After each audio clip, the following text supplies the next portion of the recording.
आज पढ़ेंगे हम प्रश्नावली 5.2 कक्षा 10 गणित चैप्टर नंबर कौन चल रहा है हमारा 5। कौन सा है? समांतर श्रेणी का। कुछ सवाल हमने इसके कर भी लिए थे। आज सवाल नंबर 3 का चौथा खंड देख लेंगे। तो देखेगा ये वाला आपका क्या हो जाएगा? T1। क्या है? क्योंकि इसमें 4 बॉक्स बने हुए हैं। ये पहला पद है, ये अंतिम वाला पद है और 4 बॉक्स इसमें बने हुए हैं। इन 4 बॉक्स में क्या आएगा ये इसका हमें पता लगाना है। तो देखिएगा इधर ये पहला पद T1 है, ये क्या हो जाएगा हमारा T2। दूसरा पद ये हो जाएगा T3 और ये हो जाएगा T4 और ये हो जाएगा T5 और ये हो जाएगा T6। इस सीरीज में कितने पद हैं? 6 पद हैं।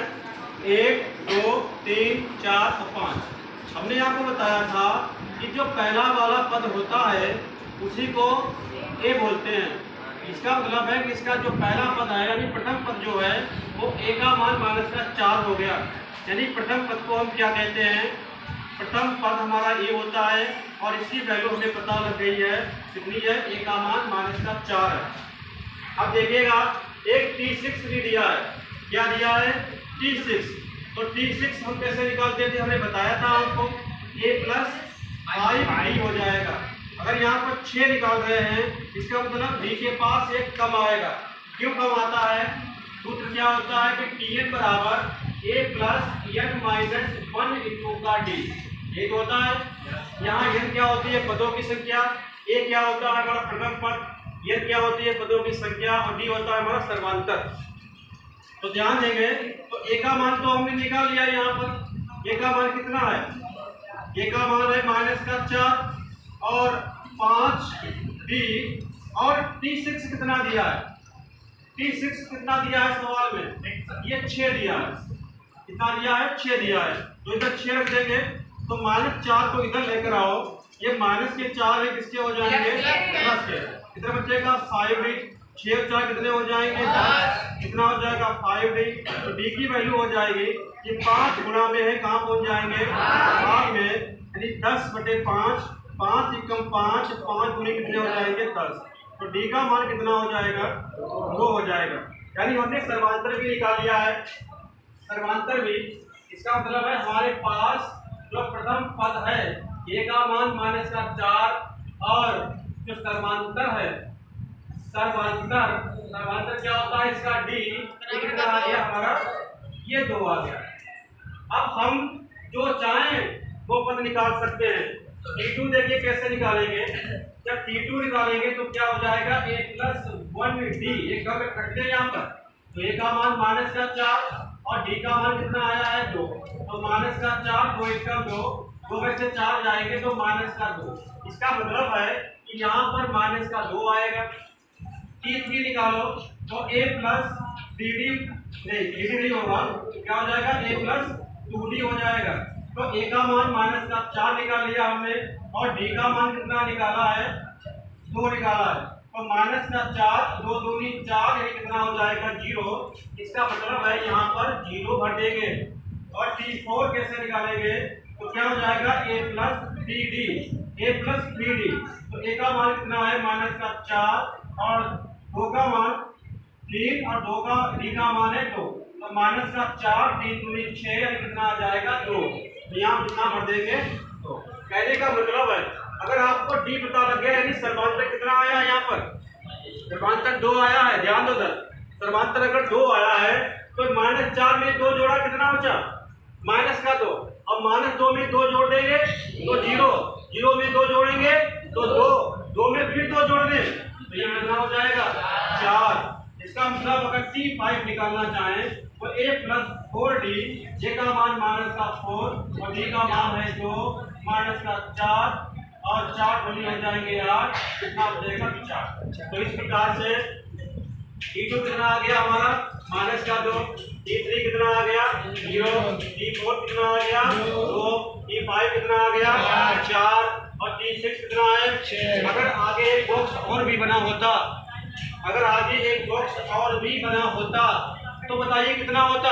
8। अगर एक बॉक्स और बना होता 10। यानी जितने भी बॉक्स आगे बने होते हैं सब में आप पिछले वाले पद में पिछले वाले पद में 2 जोड़ते जाओ, अगला वाला पद आपको मिलता जाएगा।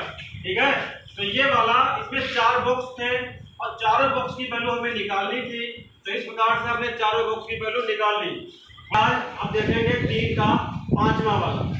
तो इसमें क्या दिया है, इसमें 4 बॉक्स हैं, पहला, दूसरा, तीसरा और चौथा। चारों बॉक्स में कौन सा पद आएगा, तो ये वाला आपका, इसको T1 मान लेते हैं, ये कितना हो जाएगा, ये T2 हो जाएगा और ये T3 हो जाएगा, ये T4 हो जाएगा, ये T5 हो जाएगा, ये T6 हो जाएगा। कितने पद हैं, 6 पद हैं। तो T1 हमें नहीं पता है, T2 मालूम है, T2 कितना दिया है 38। क्या T2 को A प्लस D लिख सकते हैं, क्योंकि हमने क्या बताया था, यहाँ पर अगर T2 है, यहाँ पर 2 है तो बल के साथ एक कम लेते हैं ना, तो A प्लस D बराबर 38 हो जाएगा। और T6 कितना दिया है, माइनस का, T6 कितना दिया है, T6 दिया है माइनस का 22 दिया है। T6 की वैल्यू माइनस का 22 है। T6 को अगर बोले क्या हो जाएगा, A प्लस 5D कितना हो जाएगा, माइनस का 22। तो समीकरण मिल गई। अब देखिए इसको यहाँ लिख लेते हैं, A प्लस 5D माइनस का कितना हो जाएगा 22। ये समीकरण नंबर 2 है। इन दोनों को हल कर लेंगे, इसमें लगा देंगे विलोपन विधि, इसमें लगा देंगे विलोपन विधि लगा देंगे। तो इसमें यहाँ पर लिखेंगे हटाने पर तो ये माइनस हो जाएगा, ये माइनस, ये प्लस का माइनस हो जाएगा, ए से ए कट जाएगा, 0 आएगा। तो डी में से माइनस का 5D कम करेंगे तो माइनस का 4D हो जाएगा। और यहाँ पर प्लस के 38 है और प्लस के 22 हो जाएंगे, ये प्लस के 22 हो जाएंगे। तो 22 और 38 कितने हो जाएंगे, 60 हो जाएंगे, कितने हो जाएंगे, 60 हो जाएंगे। तो यहाँ पर डी कितना हो जाएगा 60 और बचेगा माइनस का 4, तो 15 चक्कू कितने हो जाएंगे 60। यानी डी की वैल्यू कितनी आ जाएगी, माइनस का 15 हो जाएगी डी की वैल्यू। अब डी का मान ध्यान देंगे, डी का मान अगर देंगे सभी का नंबर 1 में रख दो, सभी का नंबर 1 में रखने पर ये कौन सी है, 1 प्लस डी बराबर 38। तो डी का मान आया है माइनस का 15 बराबर का 38 हो जाएगा। तो ये हो जाएगा 38, माइनस 15 को उधर लग जाएगी, प्लस का हो जाएगा। तो ये कितना हो जाएगा 8 5 जगह के 3 3 4 यानी 53। ए का मान कितना हो जाएगा 3। और T1 को ये क्या कहते हैं, ये बोलते हैं, यानी पहला पद हमारा क्या होता है, T1 होता है। तो इसका मतलब है कि यहाँ पे कितना हो जाएगा 53 और डी का मान माइनस का 15 आया है, कितना आया है माइनस का 15।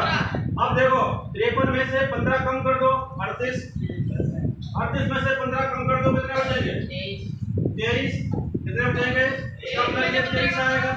और 23 में से 15 कम कर दो कितने हो जाएंगे 8 हो जाएंगे, 15 और 23, 8 में से 15 कम कर दो तो माइनस के 7 हो जाएंगे, माइनस के 7 में से माइनस का 15 कम करेंगे तो माइनस के 22 नहीं जोड़ रहे हैं, ठीक है, इसका कम हो रहे हैं 53 से।